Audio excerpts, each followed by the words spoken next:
Tá bom. Se vocês veem que teve alguma coisa, aí vocês falam, tá? Porque eu vou lendo aqui, eu vou ler aqui no celular mesmo, tá? Porque eu não tenho esse livro. Tá bom? Então, vamos lá. Então pode fazer a prece, Tozélio? Ela pode? Sim, já está gravando. Fica à vontade. Senhor Jesus, nosso mestre, agradecemos, Senhor, a oportunidade desse estudo. Pedimos, né, por todos nós aqui presentes, pelo irmão que fala o estudo, Ana Lúcia também, Senhor, e que o nosso estudo possa transcorrer na tua santa paz. Muito obrigada, Jesus, graças a Deus. Essa prece, Senhor, pedimos permissão para começar o estudo da noite. Pode começar, Lúcia. Livro Escrínio de Luz. Vim trazer fogo à terra, está em Lucas capítulo 12, versículo 49. Ante o sol eterno, vim trazer fogo à terra, disse-nos o Senhor. Semelhantes palavras do Divino Mestre pode induzir o discípulo invigilante aos mais estranhos pensamentos. É preciso, porém, descobrir o espírito da letra na alimentação de nossas almas, tanto quanto no fruto para o serviço da refeição. Liberamos a polpa dos envoltórios que a constringe, comprime, condensa. Jesus não se propunha ombrear, igualar-se com o petroleiro, anarquista, incendiário comum, intérprete da indisciplina e do desespero, né? Acho que é isso. Cristo trazia-nos calor ao espírito, enregelado, gélido, na indiferença e no vício de séculos incessantes, contínuos. Chama viva para extinguir, eliminar as trevas de nosso passado obscuro e delituoso. Lume, luz para clarear a senda que nos cabe trilhar nos sacrifícios do presente, a caminho do grande porvir que a vida nos reserva. Flama de brio, honra, restaurador com que nos cabe atender aos compromissos esposados no esforço regenerativo, e braseiro rubro de responsabilidade que, situado no campo de nossa consciência, impeça a germinação ou crescimento do joio venenoso da crueldade e do ódio. Labareda de fé renovadora, suscetível de purificar-nos o sentimento. Me perdi, peraí, gente. Tá. O sentimento e soerguê-lo à prática de caridade genuína e pira ardente de amor que nos aprume indireito, a alma, enrojada ao pó de velhas desilusões, a fim de que possamos penetrar como filhos de Deus o santuário de nossa sublimação para a divina imortalidade. Se ouviste, pois, a palavra de Jesus, de certo conduzes contigo não mais o frio do desânimo ou a paralisia da ociosidade da queixa, porque terás inflamado. Tem que subir. Tá me ouvindo? Sim, tô te ouvindo. Tá me ouvindo? Tem que subir. Tô inflamado só. Parou. Calma aí. Vê agora, vê se foi. Tá. Porque terás inflamado o próprio coração ao sol glorioso da compreensão e do trabalho incessante, única força capaz de levantar-nos, enfim, do antigo vale de navegação da morte. Gente, vocês me desculpem, mas o meu óculos está horrível, a letrinha é pequena. Pode falar, Tozélio. Tá me escutando? Tá me escutando, né? Engraçado, a conexão aqui ficou meio estranha para mim agora. Caiu algumas vezes aqui a imagem da tela.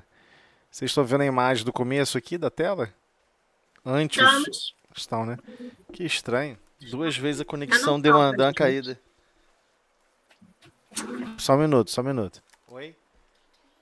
Não, se você iniciar eu vou cair. Obrigado, filha. Então vamos lá, né? Tá estranho, gente. Tá caindo a internet aqui direto. E pra gente você parece normal.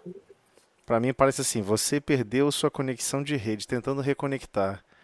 Deixa eu parar de compartilhar a imagem, deixa eu ver se ele melhora. Não. Agarrou aqui. Tá me ouvindo? Estamos. Agora saiu a imagem compartilhada, tá? Eu tirei pra poder reduzir aqui, ver se melhora. Tá, estava normal você. Pois é, só um minutinho, deixa eu fazer um teste aqui. Não sei o que tá acontecendo, hein? Nunca aconteceu isso. Pra tudo tem uma primeira vez, né? Eu acho que não é internet, não. É alguma coisa no Google Meet. Não é na internet, não. Acabei de fazer teste aqui de velocidade. Tá tudo normal.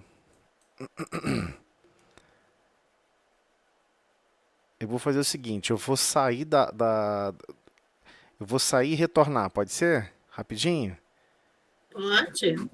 Eu vou sair da sala e voltar para a sala. Só um minuto. Então, retomando o fio da meada.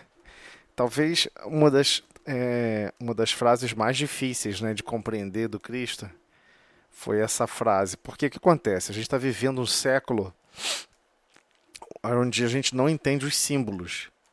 Né? Na verdade, a gente nem tem símbolo nenhum, né?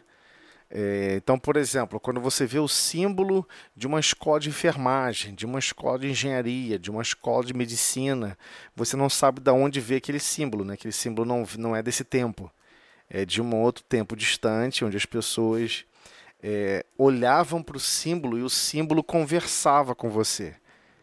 Conversava no seguinte sentido: ele passava uma ideia, passava um ideal, né? Ele transmitia um ideal.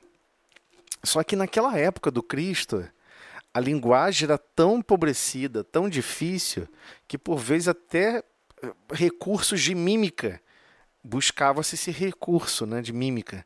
Até hoje, se você tem estudos mais avançados da Bíblia, onde você vai observar diversos estudiosos analisando esse comportamento, né, tanto no Velho Testamento quanto no Novo Testamento. Até Paulo de Tarso chegou a fazer isso. Ele teve um momento que ele desce de um cavalo e faz uma demonstração física com os braços, e desenhando na pedra, escrevendo no chão, na terra, né? E organizando pedras para a pessoa entender o que ele está falando. É quase que uma mímica, né? Para poder completar aquilo que a linguagem não permite. A linguagem fica realmente escassa. Então alguém pode ficar se perguntando assim, será que o Cristo não percebeu que no futuro as pessoas podiam levar ele a mal? É estranho, eu já vi pessoas falando isso uma vez. Poxa, eu vim trazer o fogo à terra. Será que a pessoa não vê que o fogo é destruidor? Aí eu pego e falo, mas você usa o fogo para cozinhar alimentos. Ah, é verdade, eu uso o fogo para cozinhar alimentos. Você usa Aí a pessoa não percebe que, na verdade, ele não veio da ideia, como ele coloca aqui, Emmanuel muito bem coloca aqui, não a ideia do petroleiro, né? Aquela pessoa pirotécnica que quer fazer incêndios criminosos. Não foi nisso, né? Jesus não se propunha a igualar-se, né, com nenhum anarquista, incendiário comum. Eu vim trazer o fogo à terra. Não, mas é o fogo renovador. E foi avisado, né, desde os profetas mais antigos, inclusive o seu primo, né, direto, o seu primo direto, né, João Batista, João Batista avisou a todos, inclusive os primeiros discípulos: eu vos batizo com água, ele vos batizará com fogo. E as pessoas não entenderam. Por que um vai batizar com água ou vai batizar com fogo? Só que se você falar para as pessoas hoje, na atualidade, fogo, fogo é fogo. Água, água é água realmente. Não tem um duplo sentido. Não tem duplo sentido para a gente fogo. Não, que eu saiba, não na língua portuguesa. Que todos entendam que fogo quer dizer também outra coisa. Né? Tem no sentido indireto. Pô, fulano é fogo, hein? Mas é meio que mas já está numa estrutura de jargão popular, né? Não não para expressar um pensamento ou um símbolo, não para expressar um símbolo, e sim para manejar um recurso de linguagem, né? Poxa, fulano é fogo, fulano é danado, mas para construir essa ideia. E ainda assim traduz o conceito de fogo como destruidor. Poxa, fulano é fogo, era para fazer isso aqui, ele quebrou tudo, olha só o que ele fez. Pô, ele é fogo, hein? Quase que remetendo diretamente o conceito de fogo. Então, no nosso século, nós não temos o símbolo de fogo, como eles possuíam esse símbolo e estudavam esses símbolos profundos, porque eram símbolos que vinham desde tempos mais remotos, mais antigos. Eles estudavam profundamente os textos antigos. Como eles não tinham um acesso facilitado à palavra escrita, você tem que se prender profundamente nos símbolos, entender bem os símbolos, senão fica difícil você evoluir qualquer linha de pensamento. Então, fazendo esse parêntese, né, com relação a isso, e deixando que houve um bom tempo aqui, um bom momento aqui da escrita, em que Emmanuel nos explica em detalhes que não é sobre isso, não é para gerar esses pensamentos estranhos, né? Porque também não foi para induzir, tipo, já que eu sou cristão, se Jesus veio trazer o fogo à terra, eu vou ajudar a queimar. É isso, essa ideia dos pensamentos estranhos que ele tá se referindo aqui. Isso só um discípulo muito invigilante, não está vigiando adequadamente como que o coração dele está reagindo diante de um conceito profundo. Né? Ou seja, peraí, acho que isso não tem profundidade nem relação com Cristo. Eu estou sendo invigilante. Deixa eu reaver o conceito central que eu não compreendi. Então, focando nisso, deixando claro que esse fogo transformador que ele está falando não é de destruição, propriamente dita material, então ele deixa claro que, na verdade, nós temos que exumar, né? Tipo, descobrir, realmente tirar, que foi até um símbolo muito bonito que Emmanuel trouxe aqui para a gente. Ele comenta que as informações mais preciosas, elas estão constritas, elas estão comprimidas e condensadas, qual uma casca de uma fruta. E você tem que tirar a casca para poder conseguir acessar aquele sumo, aquela parte mais, a polpa mais central daquela fruta. Porque a casca bruta é para proteger. Então, por que foi necessária essa casca bruta? Porque esse texto passaria pelas mãos de muitas consciências que ainda não amam. Muitas consciências que ainda acreditam na destruição, na brutalidade. E essa casca, esse revestimento, iria esconder, de certa maneira, para os corações menos afeitos a querer enxergar o melhor, iria proteger essa informação mais pura. E aí, nesse momento que estamos vivendo, estamos aqui consultando diretamente as explicações de Emmanuel, através do Consolador Prometido. Né? Emmanuel faz parte desse grupo, né, de tarefeiros a descortinar conosco, né, para a gente que possa realmente assimilar o verdadeiro sentido desse conhecimento. Então, ele deixa claro, uma linguagem muito bela, dizendo que há uma pureza nessa informação igual uma polpa, assim como todos os versículos né, da Bíblia, especialmente os mais sofisticados, eles estão revestidos e por vezes envolvidos com símbolos, com conceitos difíceis de interpretação. Então, todas as vezes que busca-se uma interpretação literal, e isso acho que todo mundo que passou por todo e qualquer processo educacional sabe quanto é difícil, é muito difícil você encontrar palavras e recursos abstratos para explicar algo que não é material. É muito difícil. Até hoje é muito difícil, né? A linguagem ela é muito pobre porque ela se tornou muito utilitarista. Não só a linguagem, como todos os conceitos. Se você fala fogo, você pensa, o que eu faço com esse fogo? O que ele vai me beneficiar?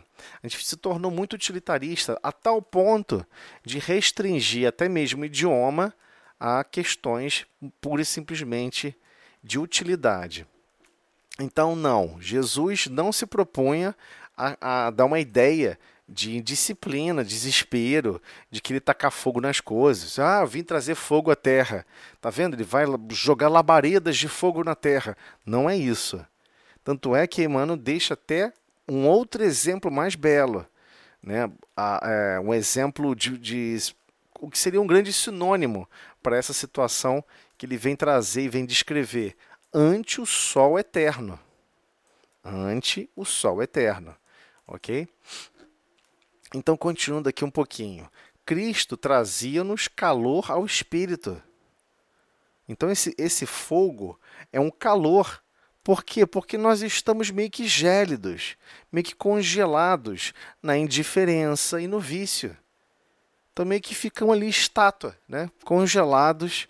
Nosso mundo íntimo mais necessário de se dinamizar e de adquirir experiências diversas no sentido do amor, da verdade, realmente treinar e capacitar as nossas limitações, a gente meio que congela isso tudo, deixa para depois, deixa para depois. Mas o Cristo veio trazer realmente esse calor ao espírito, essa chama. Né? Inclusive a chama no período, quem for estudar filosofia, se aprofundar em alguns conceitos filosóficos, vai observar que a chama é o conhecimento, que dinamiza a alma, que faz você pensar, questionar, né? Essa filosofia que significa amor ao conhecimento, ou seja, não é amor ao conhecimento, amor à tarefa de querer aprender. É isso que vem a ideia da filosofia. Claro que se você ficar de novo fragmentando a palavra, filosofia, né? Filosofia. Não, então amor ao conhecimento. Não é amor ao conhecimento, né? Para com o conhecimento. É amor no processo de assimilação do conhecimento. Você se compraz, você se sente feliz em estar conseguindo avançar em certos conhecimentos.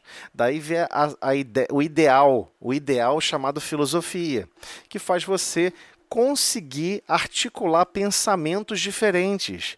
Pensa o inverso, pensa o contrário, pensa para a esquerda, pensa para a direita, pensa números positivos, pensa números negativos.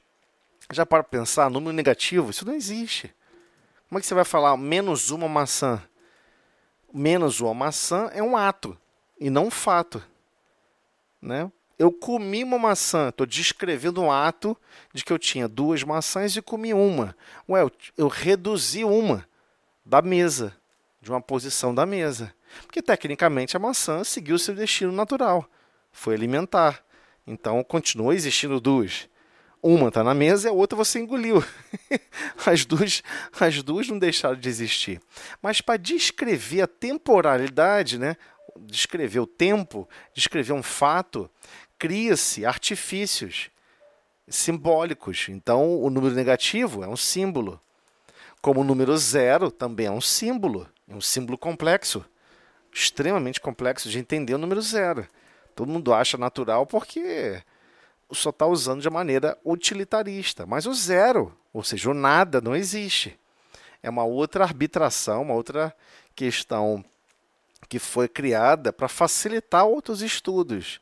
Mas no fundo não existe, né? E tem coisas mais complicadas que são bem complexas de entender. Número imaginário, né? O ser humano é bastante criativo em relação a isso. Todos nós vamos nos deparando com essas informações, a gente vai percebendo o quanto que isso tudo se tornou 100% utilitarista. Agora, e os sentimentos? E os nossos sentimentos? Né? E a nossa própria consciência? Como que a gente trata e vive, convive com essa chama do conhecimento, essa chama desse amor, essa chama desse conjunto de instruções que envolve o ambiente, a forma como nós pensamos, a forma como nós sentimos, é esse calor ao espírito. Da pessoa se sentir feliz quando faz um bem a alguém, se sentir bem, ela sente algo diferente em si mesma. Então foi isso que o Cristo, ele não veio falar sobre isso, ele veio e exemplificou. Ele deu o exemplo de como dinamizar a nossa própria consciência, dinamizar o quem realmente nós somos espíritos, dinamizar quem nós somos em amor e serviço, em comunhão com o Pai. Não segundo o nosso jeito, a nossa forma de pensar, né? Mas sim segundo a vontade do Pai. E aí sim a gente começa a observar que tem várias áreas nossas, né? Não só de sentimentos, mas áreas que envolvem resquícios de convivência, relações de convivência, onde ainda se impera a indiferença, onde ainda se impera uma série de vícios. Né? Então ele deixa claro, foi para justamente descongelar a nossa consciência, descongelar nós mesmos, dessa indiferença e desse vício. Aí ele vai trazer inúmeros exemplos de chamas diferentes, né? Um tipo de calor diferente. Então ele veio descongelar o nosso coração, que está parado, não está operoso.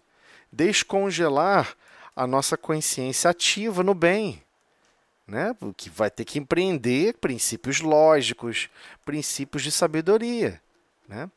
Então, a chama viva, igualmente, ele vem trazendo o calor, né? Outro assunto difícil de a gente entender, porque para a maioria das pessoas, calor é algo que você bota a mão e sente quente.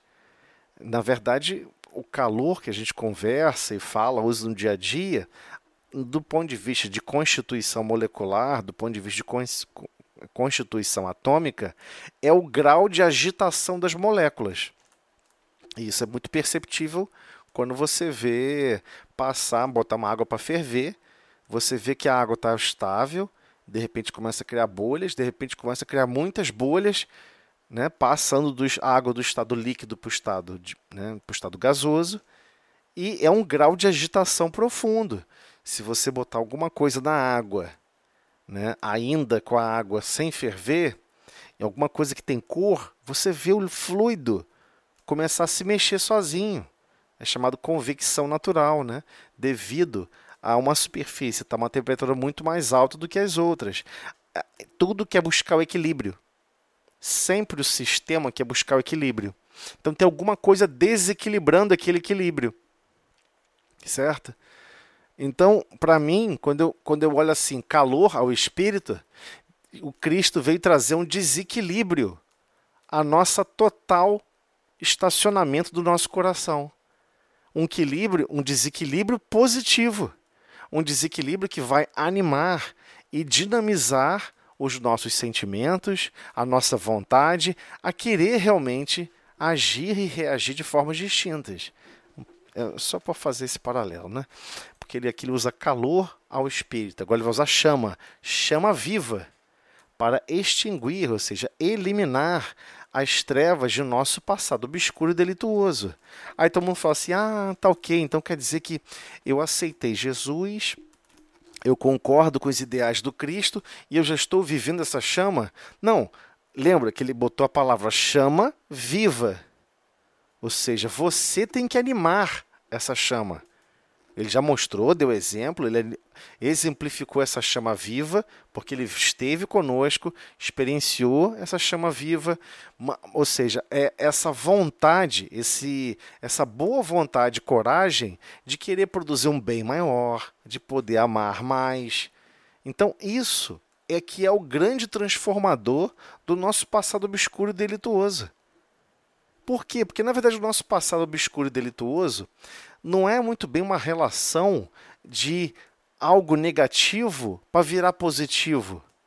É algo que deixamos de praticar positivo e que está ainda parado, aguardando a nossa colaboração positiva.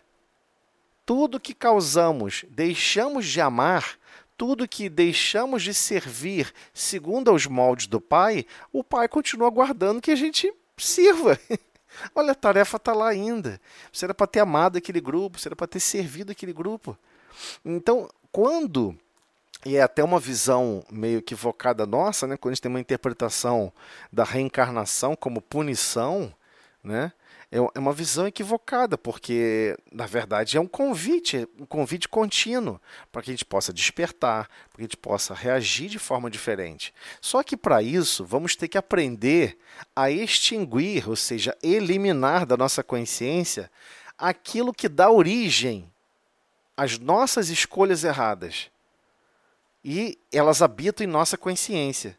Existem certos princípios que nós ainda adotamos em nossa vida, certas condutas, certas lógicas, certos padrões de raciocínio, de pensamento, de sentimentos, em que a gente prefere maltratar terceiros para alcançar nosso bem-estar, ou ignorar se a pessoa vai ser maltratada ou não para fazer a manutenção do nosso bem-estar ou do nosso desejo central. Então a gente descobriu que isso que é o principal problema. Só que eliminar isso não é tão trivial. Tem que ter outra coisa por cima, alimentando para consumir esse recurso. Para que você possa pegar essa mesma experiência, esse mesmo recurso e colocar em objetivos distintos, né?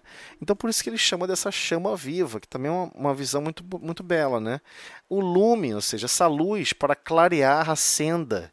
Então, da mesma maneira que esse mesmo recurso da Boa Nova, né, que esse recurso que o Cristo trouxe à Terra, essa vivência, essa experiência no amor, na bondade, essa não só é uma chama viva para consumir a lógica que habitava a nossa consciência durante muito tempo, e igualmente dar luz para clarear a senda, ou seja, clarear esse caminho que todos nós temos que trilhar, não tem jeito.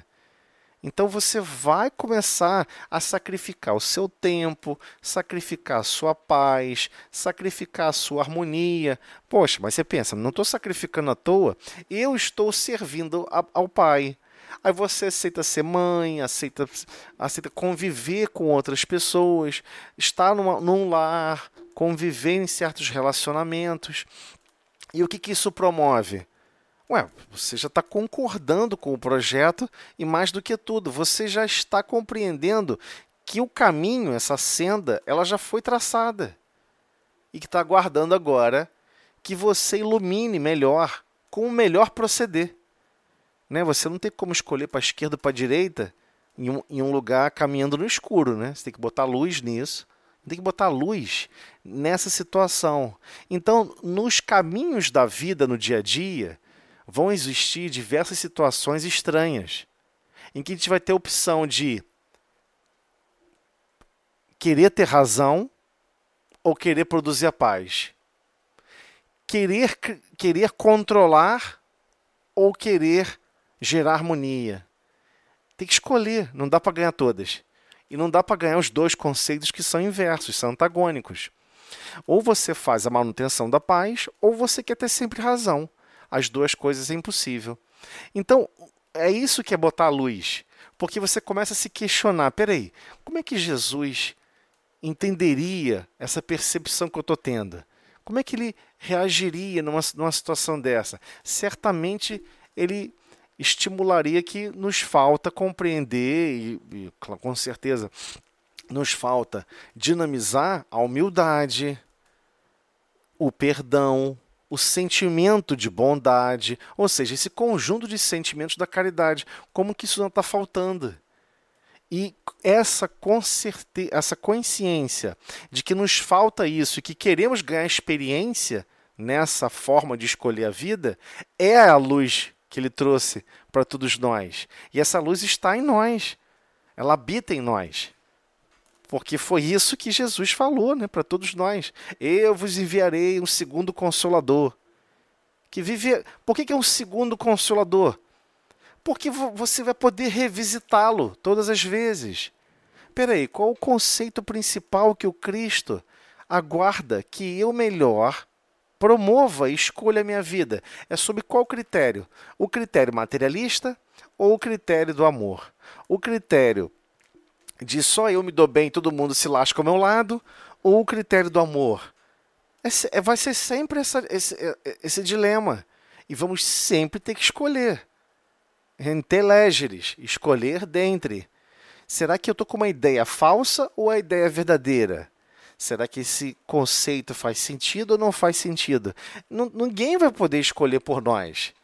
Mas nós já temos como botar luz sobre esse assunto e pensar, peraí, eu acho que eu é que estou sentindo de maneira equivocada sobre esse fato ou essa condição de convivência, e eu não estou conseguindo me harmonizar e eu reajo mal.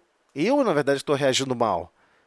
Se a gente não colocar, que a gente pode ter essa dúvida, né, colocar luz sobre o nosso destino, é quando a gente começa a falar assim, eu acho que nem sempre eu faço as melhores escolhas. Eu acho que nem sempre eu consigo conduzir melhor o meu destino.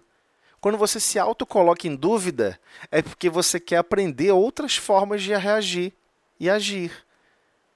Mas só existe uma forma mais perfeita, que é a que o Cristo exemplificou. E essa é a verdadeira luz. Espera aí.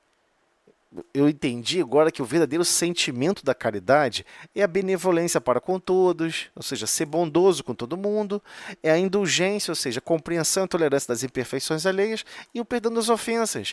Eu vou ter que trilhar esse caminho, não importa onde eu vou reencarnar. Não importa nem com quem. O caminho é o mesmo, porque a inexperiência é nossa. Não é o caminho. A inexperiência é nossa. Se já estivéssemos realmente manifestando o coração e a nossa consciência com o intuito contínuo da bondade, com o intuito contínuo de compreensão, de tolerância, com o intuito contínuo de perdão, tudo à nossa volta já teria se tornado com muita mais paz e com muita mais harmonia. E aí você começa a perceber, agora entendi, Senhor, por que é um segundo Consolador? Porque ele vai dar realmente consistência para o meu real objetivo aqui na Terra. Ele vai consolar. Por que naquela discussão eu fiquei zangado? Aliás, por que eu iniciei a discussão? Por que eu não tratei com mais carinho? Aí você mesmo vai ter essa luz de ver. Peraí, fui eu que não tratei com bondade. Eu podia ter começado o assunto com mais bondade, com mais carinho, com mais zelo, com mais afabilidade, com mais doçura. Se eu tivesse tratado esse assunto com mais afabilidade e doçura, teria sido diferente. A gente tem que revisitar, às vezes, as nossas escolhas. Isso é colocar luz no nosso destino. Né? Poxa, e reconhecer que tem certos temas e tem certos assuntos que a gente fracassa profundamente. A gente fica mais zangado, a gente fica mais irado. E são nesses assuntos que a gente vai ter que se empenhar mais, vai ter que colocar mais luz ainda sobre o destino e sobre as escolhas que nós estamos fazendo para escolher melhor. Porque senão fica tudo turvo, fica tudo tipo nebuloso, a gente não consegue enxergar. Essa é a verdadeira essência de colocar luz sobre os nossos destinos, né? Temos que ter essa vontade permanente. Então, flama de brio. Aí eu quis botar aqui, né? Honra restauradora. É um fogo que causa uma espécie de honra restauradora. Por quê? Com que nos cabe atender aos compromissos esposados no esforço regenerativo. Quem fala muito sobre isso é Joana. Joana fala muito sobre isso. como que às vezes a gente fica se auto-punindo, se auto-sequelando, e não consegue observar de uma maneira honrosa o grande potencial que Deus está nos patrocinando. Você se auto-desequilibrou, você vai se auto-restaurar, fica tranquilo. Vai existir recursos para você fazê-lo. Ninguém fará por nós. Não, mas Deus me ama, Ele vai me auto-regenerar. Não, Ele vai te traçar caminhos, vai te gerar planos, projetos, circunstâncias e situações para que você mesmo possa se regenerar. Mas que você tenha honra no sentido de coerência, coesão de ideais a se manter firme para atender os compromissos que todos nós estamos mergulhados, né? Em que sentido? Nesse esforço regenerativo. Como assim no esforço regenerativo? Como assim no esforço regenerativo? É simples. Você olha para a estátua que você construiu. Eu gosto muito desse exemplo, né? Você já deve ter ouvido falar isso várias vezes, eu vou falar de novo. Você olha para a estátua que você construiu, que é você mesmo. Aí você começa a identificar as rachaduras, soltou um pedacinho aqui, soltou um pedacinho lá. Você acha que está tão depauperado, tão maltratado essa estátua, que você até preferia jogar fora. Você acha até que você mesmo é inútil. Não sirvo para nada. Eu sou horrível, eu sou isso, eu sou aquilo. Muda a vitrola, pelo amor de Deus, porque a chama da Boa Nova é para que a gente possa trabalhar e restaurar quem nós somos. Como? Você vai botar mais massa, você vai botar massa onde está faltando e você vai usar essa chama para restaurar essa escultura. Você vai se auto-restaurar, você vai consolidar e vai moldar de uma maneira mais resistente, em vez de ficar naquela condição de... Não sei se alguém aqui já fez alguma coisa de escultura. Na escultura você trabalha com ela mole, né? Com material mole. E aí você quer depois deixar ela dura, você coloca numa chama para que ela fique rígida. Para que fique duro realmente, fique realmente duro, né? Então, aonde está muito inconstante, muito sem sentido, muito deformado, que você vai querer dar a forma e que fique naquela forma. Só que só vai ficar naquela forma a partir do seu empenho. Como? Atendendo aos compromissos, atendendo a cumprir o que você mesmo pediu. Não pediu? Eu pedi para me transformar, eu pedi para mudar o meu interior. Então, só assim que vai ter esse esforço regenerativo. Mas tem que ser com a chama viva da Boa Nova. A chama da Boa Nova, essa chama que reestrutura a estátua, essa escultura. Tá vendo como é que a linguagem é pobre? A gente acaba tendo que ir para falar de matéria de novo. Mas a essência desse flama de brio é você se sentir honrado em poder utilizar esse recurso para você mesmo se autorrestaurar e não vir uma restauração externa. Então, diversas pessoas acreditavam no passado, algumas até acreditam, que na verdade Jesus é que vai restaurar você. Jesus é que vai transformar a sua consciência. Jesus é que vai te modificar. Não, Jesus vai te dar todos os recursos, inclusive os recursos da Boa Nova, inclusive e recursos de mais bom ânimo, com mais intuições para melhor produzir o bem, para melhor reagir, para melhor se empenhar em se modificar. Mas quem vai ter que fazer essa jornada somos nós. Nós temos que restaurar essa obra, né? Aí, se todos estiverem com esse mesmo ideal na Terra, ou pelo menos 50% mais um, sabe-se lá como é que se faz essa contagem, o planeta sai de provas e expiações e se inicia em regeneração. Essa é a ideia da regeneração. É quando você passa a reconhecer conscientemente tudo aquilo que você precisa trabalhar. Agora você imagina, você está no certo trabalho, não, eu acho que esse trabalho agora aqui, você vai, pede demissão, vai para outro trabalho. Eu acho que esse outro trabalho vai exigir muito mais de mim. Vai exigir muito mais esforço. É um chefe mais duro, ele é mais brabo, as pessoas não querem trabalhar com ele, porque ele é isso, porque ele é ruim, porque não sei o quê. Eu vou ter esse privilégio de trabalhar com ele. Eu vou ter o privilégio de treinar minha consciência servindo ao lado dele. É raro, tá? É raro as pessoas buscarem a regeneração conscientemente. Conscientemente. Não importa como o destino foi traçado. A pessoa aceita e não fica tentando modificar, não fica tentando fugir, não fica tentando se afastar. Ao contrário, atende aos compromissos esposados. A pessoa tem até uma criatividade. Eu estou com essa pessoa difícil no trabalho, já sei até por quê. É um compromisso que eu tenho. Eu tenho um compromisso, primeiro, para comigo mesmo. Lembra? Compromisso para consigo mesmo, para com o próximo, para com Deus. Um compromisso para comigo mesmo em suportar humilhações, suportar espetadas, suportar dificuldades no dia a dia, de viver com uma pessoa que, por vezes, no meu critério, é uma pessoa mais difícil de conviver.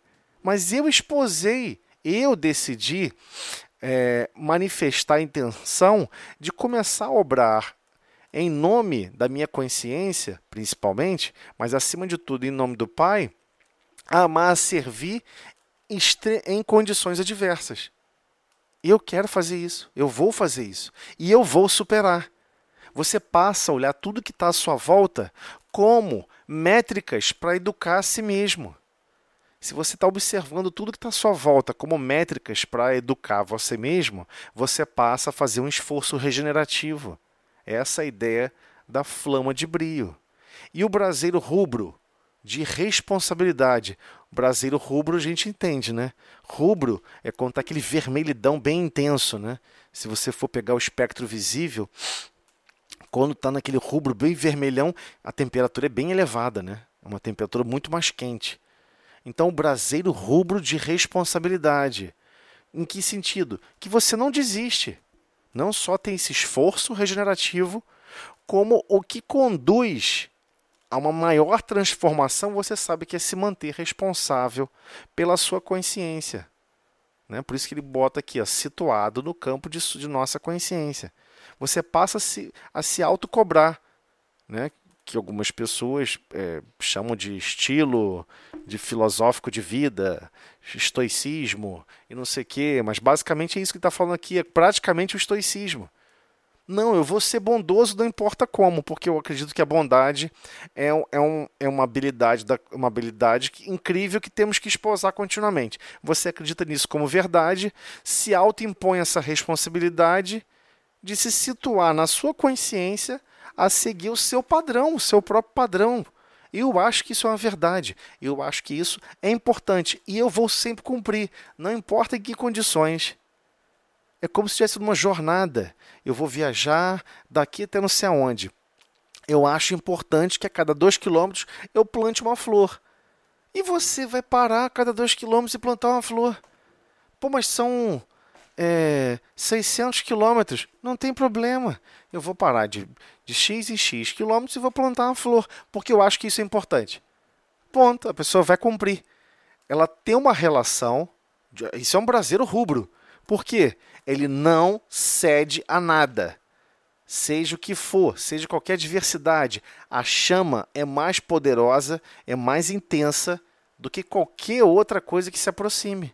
Pode botar pedra de gelo em volta, derrete. Pode jogar outra coisa, lasca, queima junto. Essa que é a ideia do braseiro rubro, né, de responsabilidade. Você está tão responsável com os seus próprios valores, tão responsável com os seus próprios ideais, no campo da sua própria consciência, que você vai continuar focado em produzir o bem, focado em produzir o amor, focado em viver a verdade.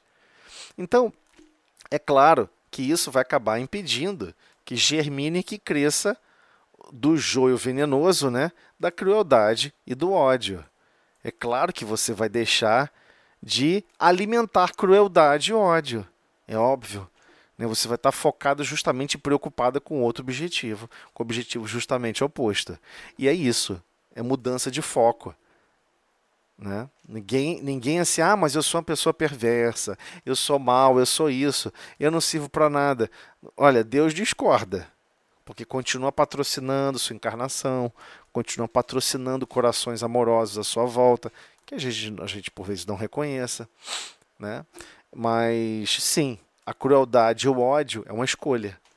A gente pode não querer mais vibrar nessas vibrações, vibrar com esses ideais e vibrar em outro. Agora, se você quer vibrar em outra, mantenha-se no nível de responsabilidade nesse outro, a ponto dele ser aquele carvão mineral dentro da fornalha de um trem.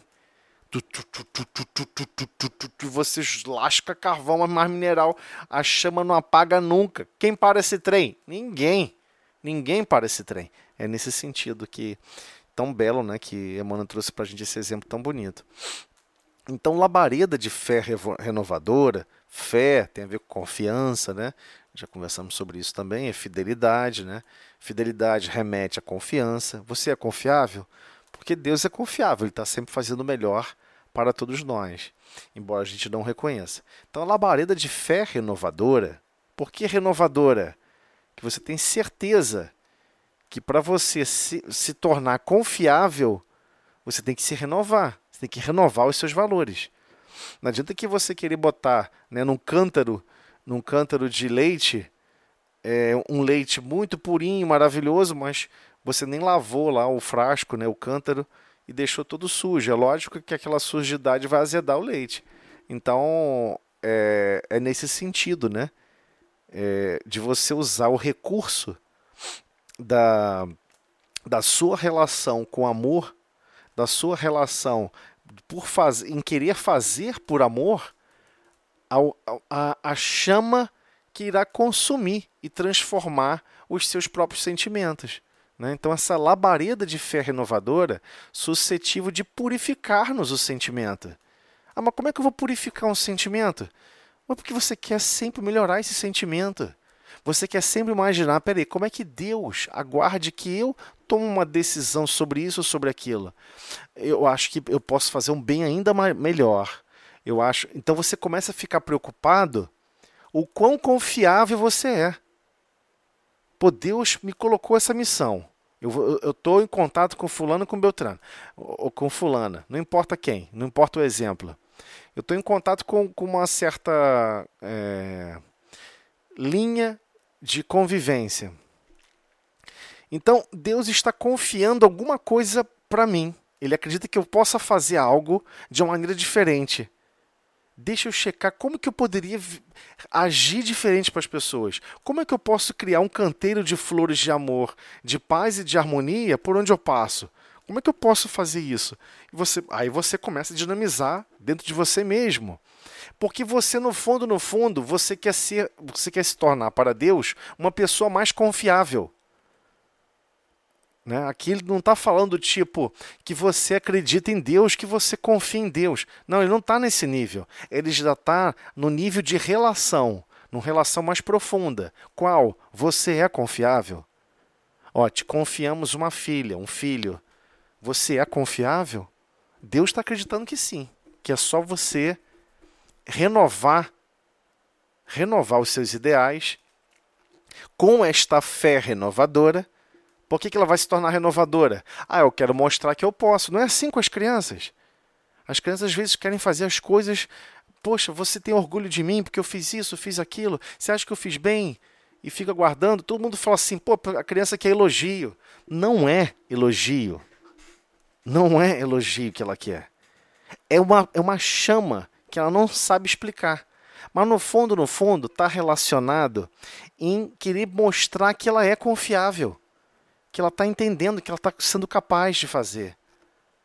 É nesse sentido. Será que nós somos capazes de fazer exatamente como o Pai estima e aguarda que possamos fazer? Então, quando você começa com essa preocupação, sabe o que acontece? Você começa a querer se modificar. Você começa a querer ser uma pessoa melhor ainda para Deus. E essa é a chamada fé renovadora. Isso é fé renovadora. Sim, porque ela vai acabar purificando os nossos sentimentos. Você não vai ter sentimento de ódio gratuito por terceiros mais. Você vai começar a observar se Deus colocou essa pessoa no meu caminho, tem um motivo. Eu preciso compreender qual é. Eu preciso sentir a vida de uma forma diferente, como o Pai aguarda que eu sinta. Você começa a soerguê-lo à prática da caridade genuína, como a gente comentou, né? benevolência, indulgência e perdão. E pira ardente de amor, que nos aprume a alma, arrojando ao pó de velhas desilusões. O que? Você passa a querer fazer as coisas por amor. Você não quer mais ficar naquelas desilusões de só quer fazer as coisas se tiver algum retorno. Pô, vou fazer isso, mas o que eu ganho com isso? Você não quer mais essa desilusão. Você quer abandonar esse pó dessas velhas desilusões. Eu não quero mais isso, né? A fim de que possamos penetrar, como filhos de Deus, o santuário de nossa sublimação para a divina imortalidade.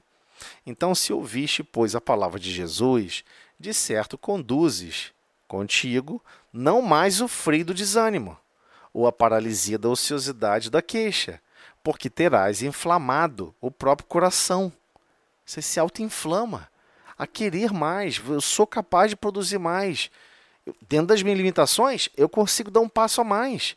Ele me chamou para andar 2.000 léguas, eu vou dizer que eu vou andar 3.000. Pode ser que eu não consiga 2.000, mas de repente eu consigo 1.800. Mas você fica naquele passo de querer se esforçar cada vez mais com o conjunto de sentimentos que já possui, com o conjunto de compreensões que já detém. Então é o sol glorioso da compreensão e do trabalho incessante. Por isso esse exemplo do sol, né? Então o sol, ele continuamente trabalha, incessantemente. É uma locomotiva ali, ó, de calor. Não, mas eu descobri que lá é a reação nuclear, que é isso, que é aquilo. Não é essa questão da matéria em si, mas em si, a capacidade de ficar incessante, na mesma intensidade, não importa com quem. O sol brilha sobre justos e injustos. Deus não fala assim, ó, sobre essa casa aqui não vou brilhar não, porque as pessoas estão planejando um assassinato. Desliga, sol, desliga em cima dessa casa aí, por favor. Você vê isso acontecer? Não. Então, o sol é um exemplo muito belo também, igualmente, né, para traçar essa linha desse fogo que o Cristo veio trazer à Terra. Vocês precisam se animar a irradiar a boa vontade, a coragem e fazer as coisas por amor incessantemente, continuamente, compreendendo as limitações que você mesmo tem e que todos os outros têm. Única força capaz de levantar-nos, enfim, do antigo vale de negação e da morte. Então, ele já deixou claro que essa é a única força, é o único jeito, não tem outro caminho. Por isso que ele diz que eu sou o caminho, a verdade e a vida. Ninguém vai ao Pai senão por mim. Não é explicitamente ele como pessoa, mas sim o amor que ele já irradia, a condição que ele já irradia. Vocês só vão conseguir alcançar o contato mais profundo, mais íntimo, mais uma interligação mais contínua, se vocês animarem a consciência de vocês da mesma maneira. Gente, desculpa aqui que eu falei demais. Eu vou abrir outra sala, então a gente continua de lá, porque faltam alguns segundos, né? Vamos lá. Errado. Tudo enrolado. Sou uma analfabeta. Não, que isso. Tô todo mundo aprendendo, faz parte. Vamos lá, gente. Se ninguém tiver mais nada para comentar sobre a página inicial, vamos então. Eu achei essa página bem difícil, né? Essa página Todas as páginas são. Eu achei ela bem assim. Difícil em tudo, na compreensão e colocar em prática mesmo. Porque assim, ela trata de um assunto difícil, porque é muito abstrato, né? E você tem que reconhecer, buscar, né? Tentar reconhecer, sim, vai ficar faltando alguma coisa, né? Toda a obra do Cristo, né? E toda a expressão máxima de resgatar as nossas consciências para a direção certa. Então é muito difícil, não é fácil, não. Muito difícil. Ontem eu pensei em você. Ajeitei a janta rápido para poder ficar à toa. Entre aspas, porque dona de casa não fica à toa. Não há nenhum problema, descansa. descansar, né? Porque é normal, o descanso do corpo físico é normal. O problema é que existem pessoas, não foi nesse sentido que eu quis dizer, não. É que tem pessoas que querem não fazer nada sempre, entendeu? Não, mas assim, mas a gente mas pelo nível da nossa evolução, a gente ainda quer ficar à toa mesmo. Não consegue, porque você acaba num ritmo, né? Vamos dizer, você está à toa, mas você está lendo um livro, você está ouvindo uma palestra, você está fazendo um curso, está fazendo isso, fazendo aquilo. Mas a gente quer ficar à toa. É o nível evolutivo do espírito. Não, sim, é natural o sentimento. O que eu estou dizendo é o seguinte: tem pessoas que incentivam esse sentimento. Acho até que é que é uma filosofia de vida. O objetivo da pessoa é acumular recurso financeiro, acumular recursos de tempo para não fazer nada. O objetivo da pessoa é esse, entendeu? A pessoa não quer fazer nada. A pessoa quer se aposentar e não fazer nada. Ah, na minha aposentadoria eu vou viver em paz. Qual o conceito de paz da pessoa? É não ter exatamente nada para fazer. Só que ela fica mandando essa mensagem subliminar para o corpo físico e quando vê o corpo físico começa a parar uma série de princípios porque ela mesma está mandando mensagem. Eu não quero mais animar essa experiência. Você vai conscientemente abandonando essa experiência. Então, era nesse sentido, uma coisa mais pesada, né? Que a pessoa se sente triste porque está com tarefas, se sente triste porque tem coisas para fazer. E não no sentido correto. Eu estou feliz porque eu tenho bastante coisa para fazer. Eu estou feliz que eu tenho bastante compromisso. Entendeu? É realmente, de novo, remetendo à página inicial, é buscar essa chama do Cristo em desenvolver a coragem, né? Desenvolver o bom ânimo, sentimentos nobres no tratar da vida, reconhecendo que tudo na vida é maravilhoso e magnânimo, que são aprendizados profundos que nossa alma ainda precisa. Ou seja, todos nós precisamos, né? É isso. Vamos lá. Tradição religiosa chinesa. Essa parte está falando desse politeísmo, dessas antigas tradições religiosas, né? É. Pode avançar ou você quer que suba um pouquinho para falar do capítulo? Não precisa não, né? Não, acho que não. Semana passada a gente, fixou então bem sobre essas ideias, tradições religiosas, né? Sim. Então vamos lá. Tradições religiosas chinesas. Desde as épocas mais distantes, Jesus enviou missionários às criaturas que se organizavam econômica e politicamente entre as primeiras comunidades da Terra. Sim, a chinesa é uma das primeiras. É importante considerar, porém, que a tradição religiosa chinesa apresenta uma feição mais filosófica do que religiosa, propriamente dita, daí ser nomeada como filosofia religiosa ou religião filosófica. De novo, essa forma de descrever, né, que é filosofia, que não é religião, por favor, não falem isso por aí. Você vai se deparar com alguém que considera sim uma religião e não uma filosofia, não vai arrumar uma briga com a pessoa, entendeu? A pessoa vai brigar contigo. Então, a pessoa que escreveu isso aqui, ela escreveu com uma certa liberdade poética, sei lá, uma certa liberdade para querer argumentar sobre isso. Todas as vezes está lendo. Isso é importante destacar, tá, gente? O estudo sistematizado da doutrina, quando você vê esses escritos assim, foi alguém que escreveu. Alguém que leu, interpretou, deixa eu usar as minhas palavras, o que eu acho que é, tá bom? Por isso que às vezes vocês ficam vendo eu discordando dos escritos. Mas é uma reunião de estudo, a gente tem que ser minimamente capaz de raciocinar sobre o que está sendo escrito, entendeu? Não é porque cita uma referência, não é porque alguém quer classificar o que é filosofia, o que é religião, separar as coisas, a ponto de chegar para uma pessoa que vive um conceito religioso e dizer para ela, não, isso não é religião, religião é o que eu digo que é religião, é pesado, entendeu? Então a gente tem que tomar cuidado que aqui tá de maneira explanativa, explicativa. Não é para pegar essa forma como está escrito e sair falando para as outras pessoas por aí, tá? Só queria que vocês entendessem isso. Que eu não sou muito favorável. Eu acho que ele poderia colocar assim, algumas pessoas analisam como uma filosofia religiosa, e tem 1 bilhão lá que não, entendeu? Pode ter 8 bilhões. Tem mais de 1 bilhão lá. E você fica dizendo que você entende mais do que quem vive lá, entendeu? Nasce lá e depois você conta como foi, né? No fundo, nós estamos um pouco de fora em relação a isso, né? Então vamos lá. O taoísmo.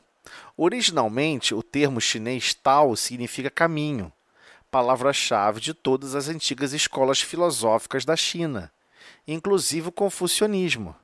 Só que, por exemplo, parece que a pessoa que está escrevendo isso aqui esqueceu. Quem enviou Confúcio à Terra foi Sócrates. Ele é discípulo de Sócrates. E Sócrates é ministro do Cristo. Então, acreditar que não tem nada...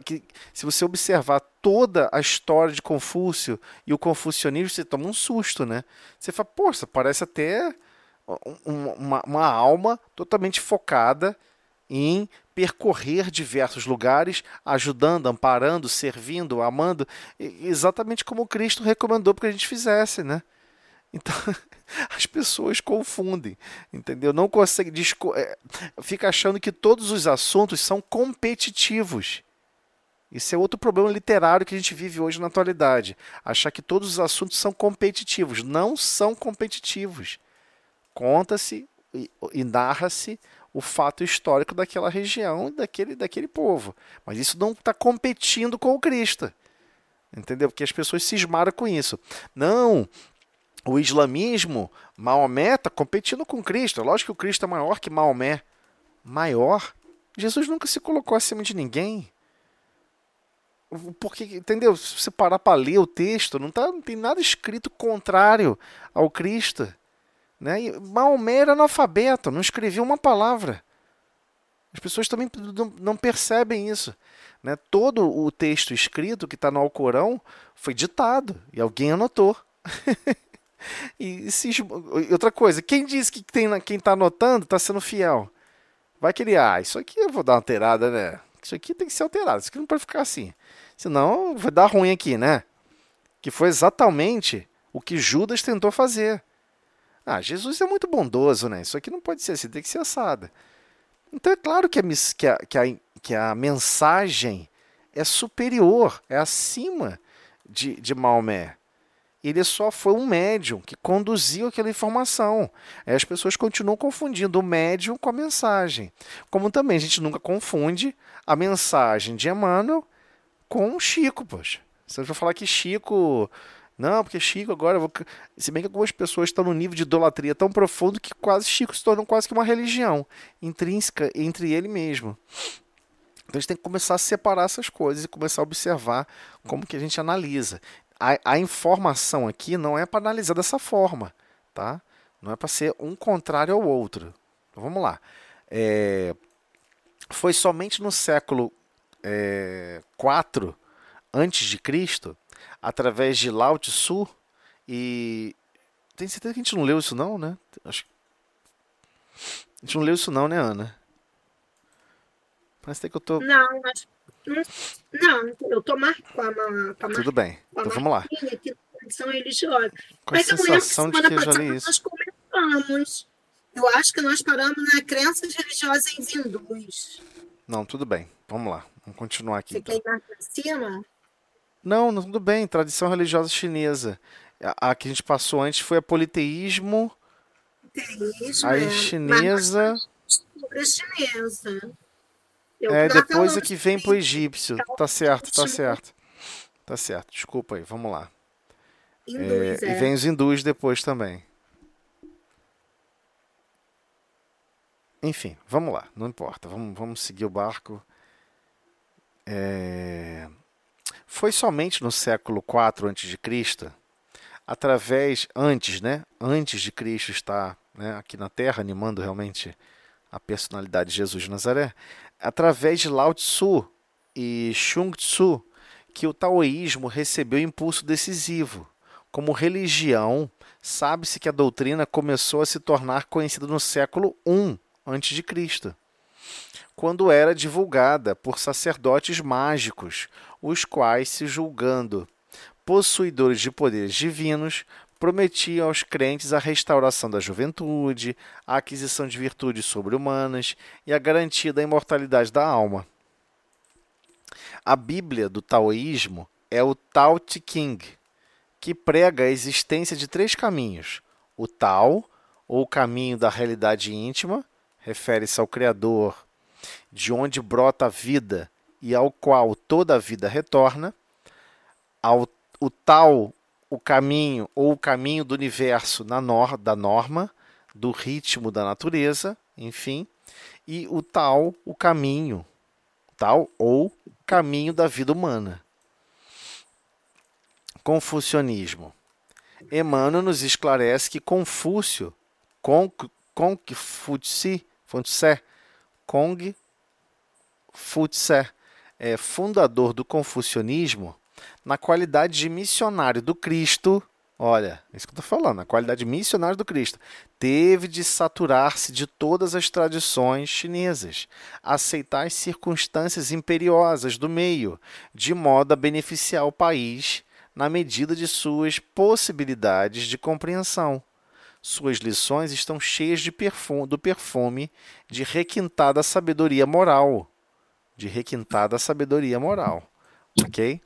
Então, não é competição. Cada agrupamento na Terra está numa condição de absorver, de sorver esses recursos. Temos que entender, e aí fica todo mundo pensando assim, pô, mas por que Jesus, então, não surgiu lá na China? Por que ele foi nascer aqui nessa confusão aqui no povo hebreu? Por que preparou o povo hebreu? Bem, aí tem que ir lá no livro A Caminho da Luz, e aí você vai entender a história espiritual do planeta. Que 4 povos, né, além dos outros povos que já viviam aqui, é que realmente precisavam receber o Cristo diretamente. Porque foi o Cristo que prometeu isso para eles. Eu vou nascer entre vocês e vou mostrar para vocês como é que se faz.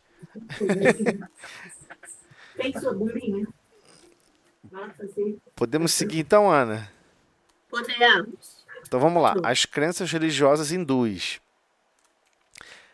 As organizações hindus são de origem anterior à própria civilização egípcia e antecederam de muito os agrupamentos israelitas, de onde saíram mais tarde personalidades notáveis como as de Abraão e Moisés. As almas exiladas naquela parte do Oriente muito haviam recebido da misericórdia do Cristo, de cuja palavra de amor e de cuja figura luminosa guardaram as mais comovedoras recordações, traduzidas na beleza dos Vedas e dos Upanishads. Né?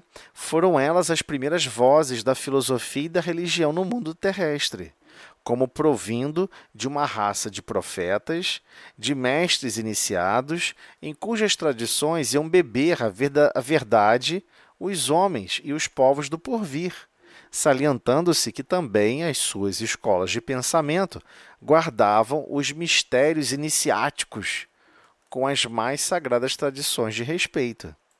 Bem, se a gente recordar, lá do livro Caminho da Luz, você vai recordar que foram 4 grupos, 4 grandes civilizações que reencarnaram aqui conosco e que, na verdade, são os exilados de Capela.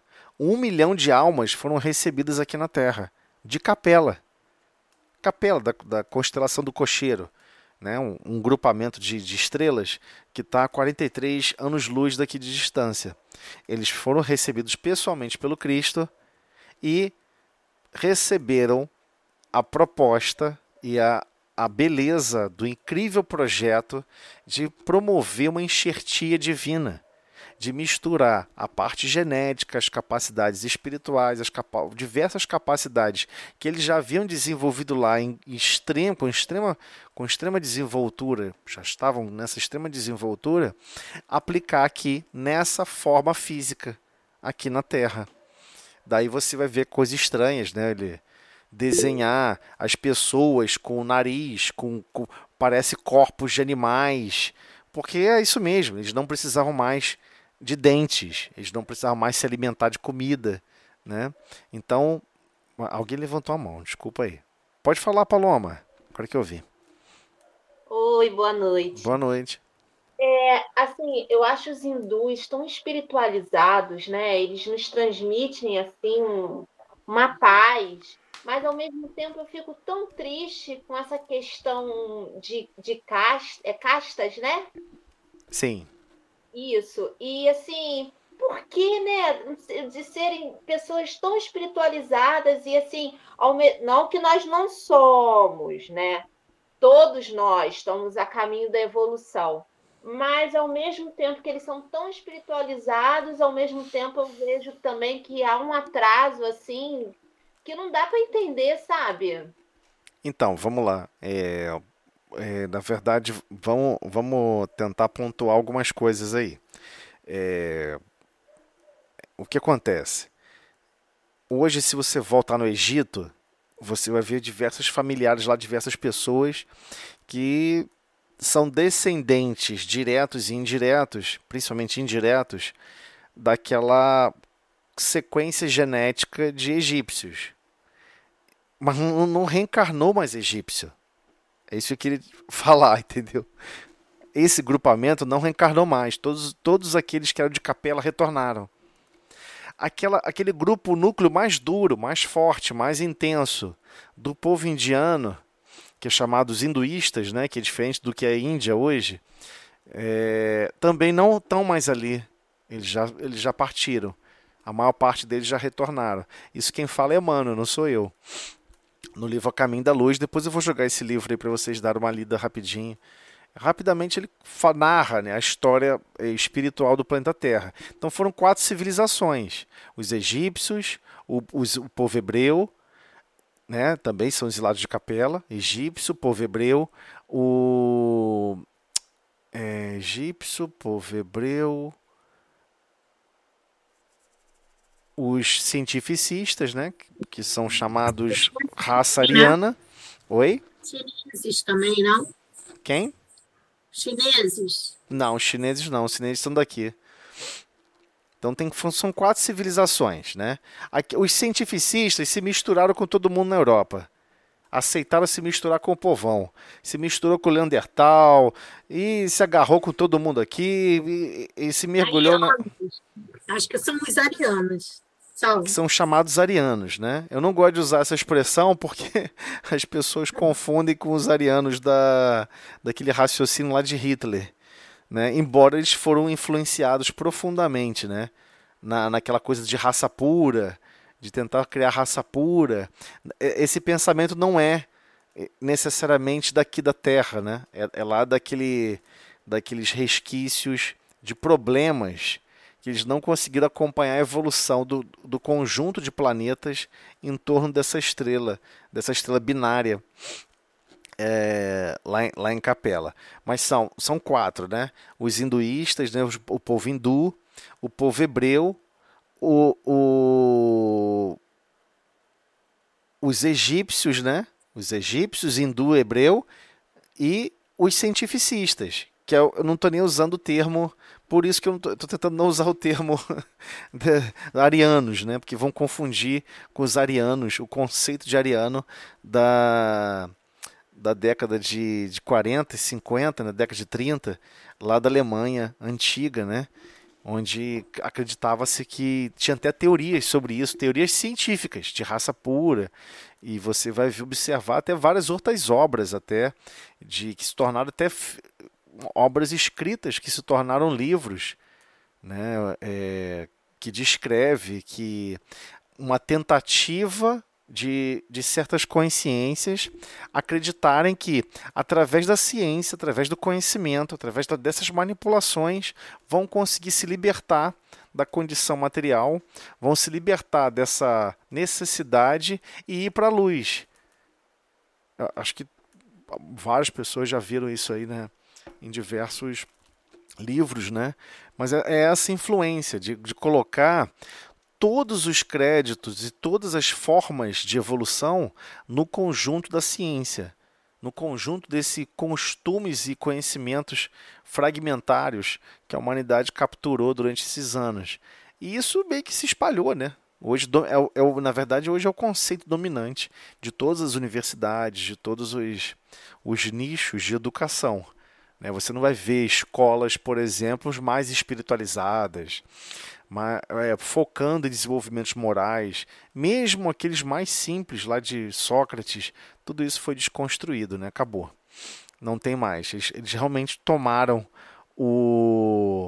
a estrutura educacional. A estrutura educacional totalmente está sob o controle desses ideais. Não porque eles ainda estejam simplesmente coordenando isso, mas porque todo mundo gostou de seguir esses ideais, né?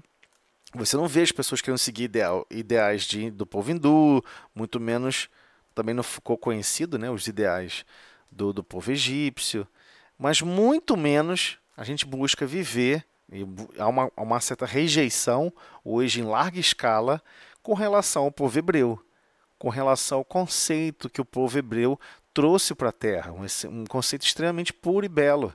Né? Emmanuel deixa claro que o grupo que era mais assim, que possuíam conceitos de religiosidade mais evoluídos, mais sofisticados, era o povo hebreu.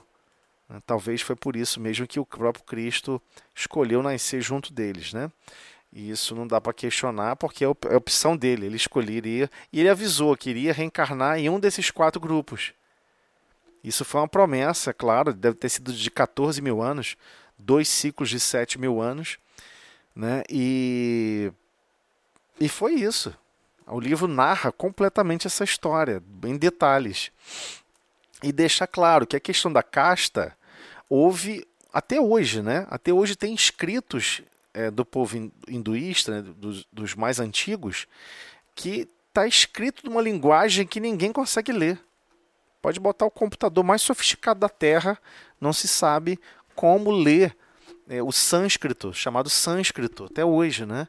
E esse mesmo sânscrito foi observado, por exemplo, lá nos escritos mais antigos, de artefatos mais antigos encontrados, né, em expedições, atrelados ao povo hebreu. Então você vê que esses grupamentos não eram tão distantes uns dos outros, da onde eles vieram, né? Mas sim, eles não são daqui da Terra. E animar um corpo físico não tem nada a ver. Você pode animar qualquer corpo físico, mesmo não sendo daqui, né? O próprio livro Renúncia mostra isso, né? Alcione, ela sai de uma estrela distante daqui, né? Sai daquela estrela que ela estava fazendo um trabalho lá importante, não se sabe exatamente o que, não se entra esse detalhe no livro, e ela nem sequer estava com a forma humana, humanoide. Ela, para chegar aqui e poder Pollux vê-la, ela teve que gastar aqui, assimilar as energias ligadas ao planeta para formalizar e ter a constituição visível de revestimento perispiritual do planeta. Ela não tinha isso onde ela estava, né? Não sou o que estou falando, não. Está no livro, está Renúncia. Vocês podem pegar lá o comecinho. É muito belo até por isso. E por que estamos dando essa volta toda? Porque, sim, o povo hindu ele tem uma evolução profunda, mas não quer dizer o que se propagou hoje, por exemplo. Pô, os Vedas, nós estamos falando de 4.000, 5.000 anos atrás, entendeu? É muito tempo atrás. Então, não é o mesmo grupo. Esse mesmo grupo não é mais. O que eles passaram a fazer foi absorver algumas questões. Por exemplo, os Vedas, esses grupos hinduístas antigos, né, que realmente de capela, eles não se misturaram. Não resolveram formar famílias fora do núcleo deles. E aí pegaram essa percepção e passaram a misturar. Da mesma maneira, né, vocês sabem que o povo hebreu se dividiu em 12 tribos. Né? Todo mundo aqui sabe disso. Então, quando você fala judeu, qual é a origem do judeu? É de Judá. Vem Vem dessa subdivisão do povo hebreu. Mas o povo hebreu também não se misturavam. Por exemplo, mas é natural. Por exemplo, eu não gosto de ficar fazendo farra, ficar esfaqueando animais à toa, doando sangue para não sei o que não sei o que lá, que eu acho que isso é uma bobagem. Você não se mistura com esse tipo de pensamento. Da mesma forma como você não se mistura com um monte de gente hoje na Terra. Nem por isso você se tornou um separatista absoluto, entendeu? Então, o que aconteceu hoje na cultura hinduísta é que o que se propagou depois foi tentar controlar as massas, que na verdade também tem aqui no Brasil, né? Na verdade, a maior, e tem em qualquer lugar do mundo, né? A maior briga, por exemplo, que existe contra os judeus na Europa Antiga, lá naquela Europa Antiga com relação aos alemães, não é com relação à religião em si, né? É muito mais pela usura. Eu acho que vocês sabem o que é usura, né? Usura é quando, por exemplo, o conceito de banco, de banqueiro, banco. Naquela época, quem institucionalizou e criou esse conceito foi o povo hebreu, né? Quando construiu o grupamento, o primeiro banco, na verdade, que existiu na Terra. Vamos voltar à fita. O primeiro banco que existiu na Terra foi em Jerusalém, né? Foi a construção do Templo de Jerusalém. O Templo de Jerusalém era uma espécie de banco também. Ele guardava dinheiro, ele tinha várias funções. Ele não era só, essa aqui é a casa de Deus e aqui tem vários guardas controlando e vigiando. Esses guardas não estão controlando e vigiando se alguém vai tentar derrubar uma parede. Não é isso. Tanto é que hoje não tem mais guardas lá. Se você for lá naquelas ruínas, não tem mais guarda. Mas se tivesse o prédio inteiro, também não teria guardas. Só conta pichador, alguém que quer sujar a parede. Mas por que botavam guardas? Porque tinha muito dinheiro lá dentro guardado. Era também uma forma de banco. E qual foi a raiva mais profunda que surgiu com outras civilizações em relação aos judeus? Porque eles só emprestavam dinheiro entre eles. Não estou fazendo aqui juízo de crítica, muito menos análise. Eu acho até natural o cara querer emprestar aonde ele acha que vai ser melhor bem usado. Só que você acaba segregando sem perceber. Você acaba separando as pessoas. Então, acontecia muito isso. Né? O povo judeu, aonde ele foi se instaurou em cada país, você vai ver judeu alemão, judeu italiano, judeu francês. Cada lugar, eles sempre se ajudavam. Sempre se ajudavam e não participavam da vida e da cultura das outras tradições. Eles viviam em outros países e não se misturavam. Então, na verdade, o próprio povo judeu, igualmente, viveu essa ideia de separatividade. Hoje, bem menos, né? Mas, poxa, do século... principalmente antes da Primeira Guerra Mundial, após a Primeira Guerra Mundial, e também um pouco na Segunda Guerra Mundial, ou seja, pouco tempo atrás, estamos falando de menos de 2 séculos para cá, havia realmente um conceito de não viver o conceito de vida dos outros. E assim, é natural, tem que respeitar, ué. Por exemplo, você quer viver os seus hábitos, porque basicamente quase é acima de uma religião, né? Na minha visão, o judaísmo é acima de uma religião. É um conjunto de hábitos que torna ele, em si mesmo, hábitos até mesmo sociais, né? Da vestimenta, da conduta, da forma como eles trazem os aspectos religiosos para dentro da convivência, do dia a dia, do trabalho, de tudo. Que eles assim classificam, né, como uma vida mais digna, mais honrosa. Mas, ao mesmo tempo, eles se separaram, se descolaram de todos. E o objetivo não era esse. De todos esses povos, o objetivo era se misturar com todo mundo. Então, a população que foi reencarnando depois, com essa cadência genética, com essa cadência cultural, na verdade não são mais os capelinos, né? Deve ter alguns ou outros aqui ainda cientificistas. Esses malucos perturbados que inventam um monte de doideira científica que, na verdade, é para escravizar, que é para controlar o povo, controlar isso, controlar aquilo. Ainda existe muito esse conceito, né? E muitos concordam com esse conceito. Aqui, Tosélio, sim. Como avançou, eu vou propor, quando semana que vem, a gente passar para o roteiro Jesus e o Evangelho, já que a gente vai finalizar esse estudo do ESG. Sim. O que você acha? Perfeito, vamos sim.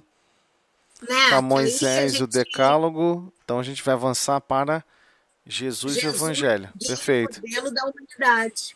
Perfeito. Vamos sim. Eu acho, assim, que aí a gente fechava esse estudo com essa parte que é importante, é mais importante focar, né? Sim, com certeza. Aí para depois a gente entrar no estudo de Joana com essa parte fechada. O que vocês acham, né? Eu acho melhor também. Porque, vamos sim. Né? Eu acho que as outras sempre reforçando o conhecimento, falando politeísmo. Aí o Moisés, quem tiver ou quiser, a gente pode baixar no grupo esse tombo complementar, que é para dar uma lidinha no Moisés, cada um fica como dever de casa. Aí a gente pega o Jesus, guia e modelo da humanidade. Né? Perfeito, vamos assim então. Se todos concordar, também concordo. Por mim, tá tranquilo. Né? Tá bom. Aí a gente reforça aí a ideia, né, de conhecer um pouquinho mais da doutrina cristã. Então, vamos fazer a prece, Tosélio. Você faz a prece pra gente. Ok, vamos lá. Senhor Jesus, mestre de infinito amor e misericórdia, agradecemos, Senhor, a tua ajuda, o teu amparo, as tuas vibrações de amor e carinho contínua por todos nós. Pedimos em especial por todos os corações que igualmente participam desse estudo, que não puderam participar, que possivelmente estarão acompanhando posteriormente, que todos possam ser ajudados, amparados em suas necessidades, em seus desafios, e que possamos todos, Senhor, reconhecer a chama viva da Boa Nova, a dinamizar e a transformar os nossos conceitos de vida, hoje e sempre. Que assim seja. Essa prece, Senhor, pedimos permissão para finalizar o estudo da noite de hoje. Obrigada. Aí eu vou pôr lá, vou abaixar aqui, fica como dever de casa.